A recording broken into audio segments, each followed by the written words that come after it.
A proposta de cuarto da ESO de Dinamarca chamase globalización. Globalización.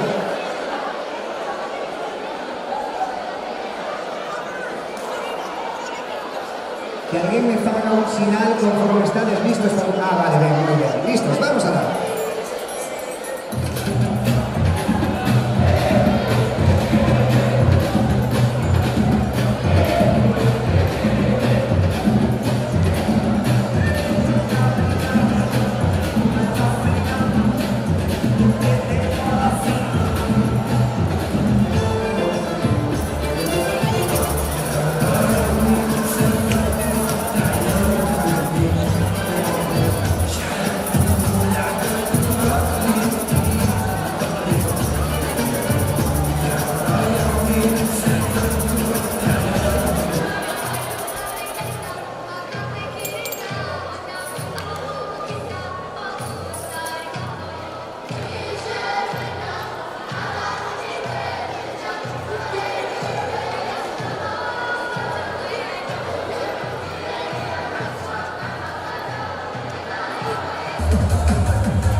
Aí estaba a proposta de cuarto da ESO D.